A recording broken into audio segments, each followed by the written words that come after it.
नाज़रीन, तुर्की वाहिद ही ऐसा मुल्क है जो यूरोप और एशिया दोनों में आता है। तुर्की दुनिया का ऐसा मुल्क है जो सबसे ज़्यादा ज़लज़लों का शिकार हो चुका है।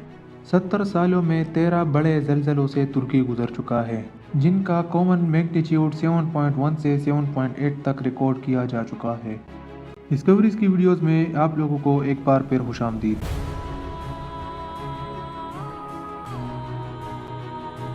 नाजरीन, 6 फरवरी सुबह 4:17 को जब सब लोग सो रहे थे, तुर्की एक बार फिर बहुत बड़े जलजले का शिकार हुआ, जिसका मैग्नीट्यूड 7.8 रिकॉर्ड हुई है।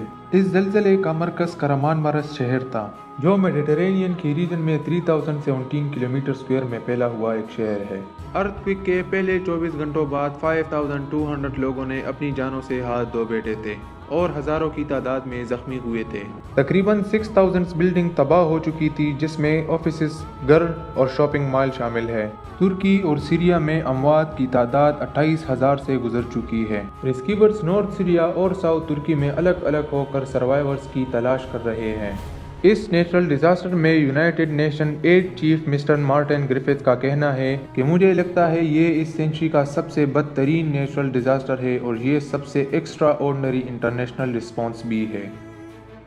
तुर्की 3.5 मिलियन सीरियन मुतासिरीन का घर बन चुका था, जो पड़ोसी मुल्क तुर्की में अपनी जिंदगियों को दोबारा बनाने की कोशिश कर रहे थे। आज वही लोग फिर से बेघर और अलग हो चुके हैं। मलबे के अंदर से लोगों को तलाश करने और रेस्क्यू करने की कोशिश जारी है, जो एक टाइम में यही जगह लाखों लोगों की महफूज मकामात थी। बहुत से लोगों को मलबे के अंदर से कई घंटों बाद जिंदा निकाला गया है। तुर्की के प्रोविंस गेजियानटेप में जलजले के 134 घंटे बाद एक फैमिली को रेस्क्यू किया गया। इसी रेस्क्यू से 30 माइल्स की दूरी पर 16 इयर्स की एक लड़की को मलबे के अंदर से जिंदा निकाला गया। इसी तरह कई रेस्क्यू किए गए हैं जिनका इम्कान ही नहीं था, लेकिन हर मिनट गुजरने के साथ ऐसा लग रहा था कि ये इन जैसे कई और भी है।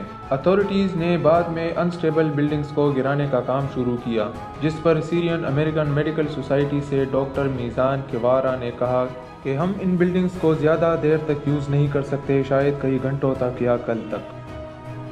आर्मेनिया और तुर्की के दरमियान बॉर्डर भी 35 सालों में पहली बार री ओपन किया गया, जो मुतासिरीन को इमदाद पहुंचाने का जरिया बन सके। रिपोर्ट्स के मुताबिक सीरियन गवर्नमेंट ने यूएन को अपोजिशन ग्रुप्स के ज़ेरे कंट्रोल इलाकों में इमदाद की इजाज़त देने पर इत्तेफाक किया, जिनके साथ वो 2011 से सिविल वॉर में मसरूफ़ थे।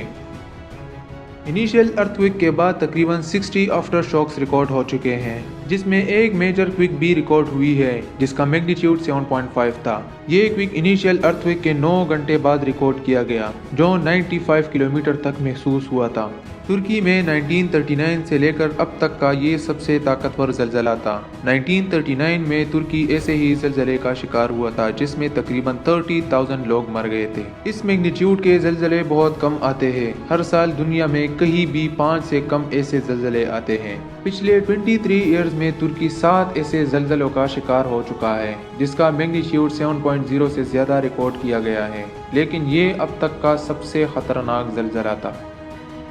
दुनिया भर से लोग तुर्की की मदद के लिए डोनेशन कर रहे हैं, जिसमें एक पाकिस्तानी बिजनेसमैन ने $30 मिलियन डोनेट किए हैं। रिपोर्ट्स के मुताबिक ये बिजनेसमैन यूएस के तुर्की एम्बेसी में आकर बिना अपने शनाख्त ज़ाहिर किए $30 मिलियन डोनेट करके चला गया।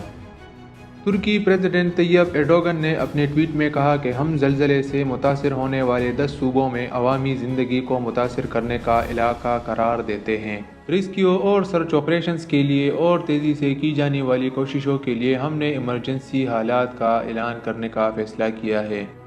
White House national security adviser Jake Sullivan ने अपने ट्वीट में लिखा कि हमने ये बताने के लिए तुर्की के ऑफिशियल्स के साथ रब्ता किया कि हम हर तरह की मदद फराहम करने के लिए तैयार हैं और तुर्की के साथ हर सूरत हाल में गहरी नज़र रखेंगे। उम्मीद करता हूँ डिस्कवरीज की ये वीडियो भी आप लोगों को बहुत पसंद आई होगी। मिलते हैं अगली शानदार वीडियो में।